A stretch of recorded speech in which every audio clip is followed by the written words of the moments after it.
Hello students. तो मैं हूं भाव्या और स्वागत करती हूं आपका हमारे फ्री स्पोकन इंग्लिश क्लासेस में।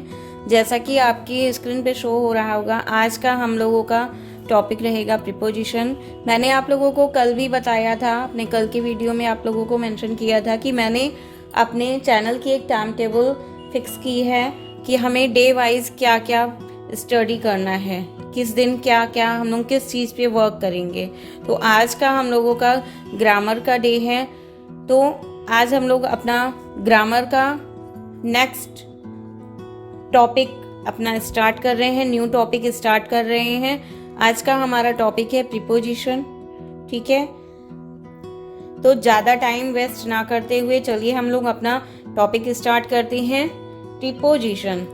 प्रीपोजिशन, ध्यान से सुनिए। प्रीपोजिशन, पहले तो बताइए कि प्रीपोजिशन होता क्या है। हम किसी चीज को पढ़ते तो पहले तो उसकी मीनिंग आनी चाहिए कि ये चीज होता क्या है। तो सबसे पहले हम आपको क्लियर करना चाहेंगे प्रीपोजिशन की डेफिनेशन कि प्रीपोजिशन होता क्या है। अ preposition is an important word used with a noun और pronoun equivalent to show its relation with some other words in the sentence। अगर हम इसकी हिंदी मीनिंग समझें तो प्रीपोजिशन वो शब्द या शब्दों का समूह है जो किसी संज्ञा या सर्वनाम और वाक्य के दूसरे भाग के बीच के संबंध को दर्शाता है।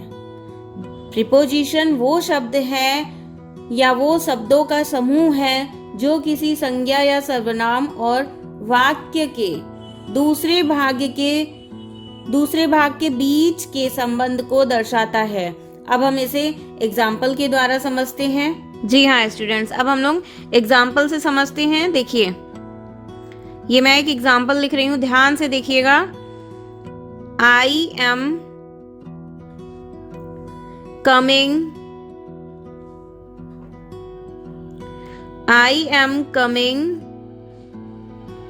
from Delhi। I am coming from Delhi।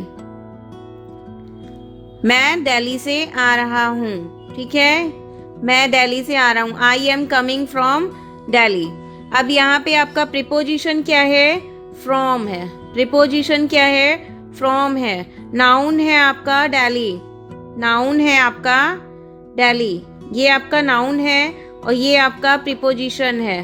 Pronoun क्या है आपका? प्रोनाउन ये है आई। अब ये प्रोनाउन और नाउन के बीच का जो संबंध दिखा रहा है वो है फ्रॉम। फ्रॉम है हमारा प्रीपोजिशन। अब समझ में आया आपको? प्रोनाउन वो शब्द है या वो शब्दों का समूह है जो किसी संज्ञा या सर्वनाम और वाक्य के दूसरे भाग के बीच की संबंध को दर्शाता है। आई एम कमिंग, मैं आ रहा हूँ। कहाँ से? ये अपना दूसरा पार्ट है, इसकी हमें संबंध दर्शा रहा है। आइए एक और एग्जाम्पल से समझते हैं। Ram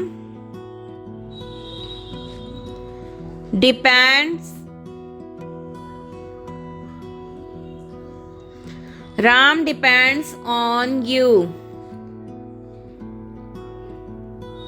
Ram depends on you. ये ऑन क्या है? अब आप समझ गए होंगे, ये ऑन है प्रीपोजिशन।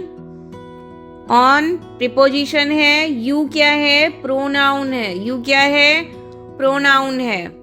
अब राम क्या है? एक नाम है, तो क्या हो गया? नाउन। तो समझ में आ गया, ये नाउन और प्रोनाउन के बीच के संबंध को दर्शा रहा है ये आपका preposition. Ram depends on you. Ram तुम पर निर्भर है। अब समझ में आ गया होगा आप लोगों को। अब चलिए हम लोग अपना टॉपिक स्टार्ट करते हैं।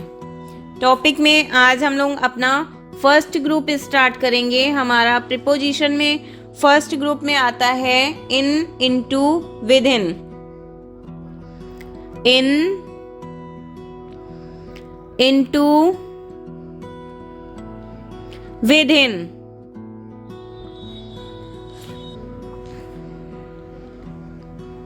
विदिन। इन तीनों की मीनिंग सेम होती है में। इन तीनों की मीनिंग क्या होती है? में। जैसा कि हमने आप लोगों को बताया, इन तीनों की मीनिंग सेम होती है में। इनकी भी मीनिंग में होती है, इनटू की मीनिंग भी में होती है और विदिन की मीनिंग भी में होती है। लेकिन हमें कैसे इन लोगों को यूज करना होता है, इन सब वर्ड्स का कैसे यूज करना होता है, इन सब प्रपोजिशंस को, जब आपका एक नाउन दूसरी नाउन में पूरी तरह स्थित हो। एक नाउन दूसरी नाउन में पूरी तरह स्थित हो, वहां पे हमें में का यूज करना होता है, इन का यूज करना होता है। जब एक नाउन दूसरी नाउन में पूरी तरह स्थित हो। कैसे? देखिए, I am in room. I am in room. हम क्या है? पूरी तरह स्थित है रूम में। आई एम इन रूम, मैं रूम में हूं। जब एक नाउन दूसरी नाउन में पूरी तरह स्थित हो। समझ में आ गया? क्लियर है? में ये इन तो हम लोग अक्सर यूज करते हैं। इनटू कहाँ यूज करते हैं? इनटू जहाँ पे मोशन होता है, जहाँ पे गति होती है। इनटू जहाँ पे मोशन होता है। जब सेंटेंस में मोशन की बात हो, गति की बात हो, या चेंज की बात हो, या कन्वर्ट की बात हो। वो कैसे? एग्जाम्पल से समझ रहे हैं? देखिए, आई एम गोइंग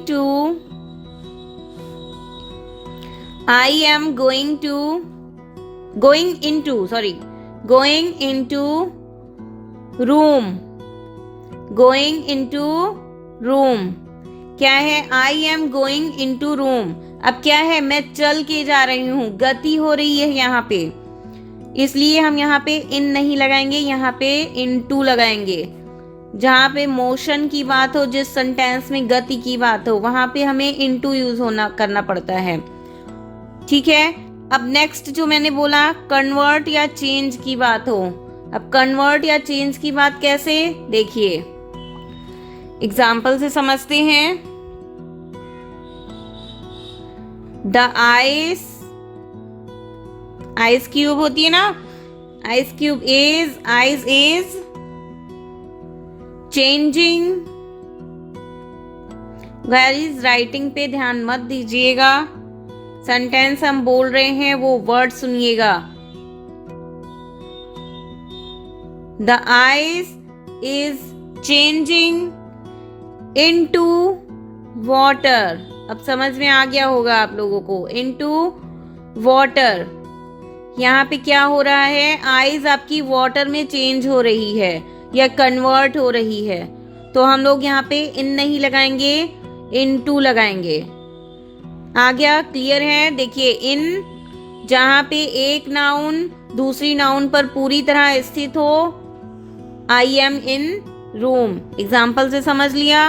इनटू जहाँ पे गति हो या जहाँ पे चेंज हो या कन्वर्ट हो कोई चीज, या मोशन हो, जैसे I am going into room, मैं चल के जा रही हूं, तो यहाँ पे गति हो रही है। ठीक है। Next, the ice is changing into water. Ice क्या है? वाटर में चेंज हो रही है, वाटर में चेंज हो रही है, गति हो रही है ना, या गति चेंज हो रही है, मोशन हो रहा है। ठीक है। अब हमारा बचा विदिन। चलिए विदिन का एग्जाम्पल देखते हैं।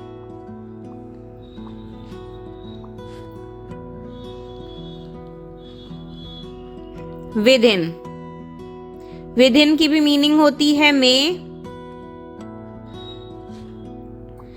इसमें कैसे समझेंगे? देखिए, इसमें होता है टाइम ड्यूरेशन।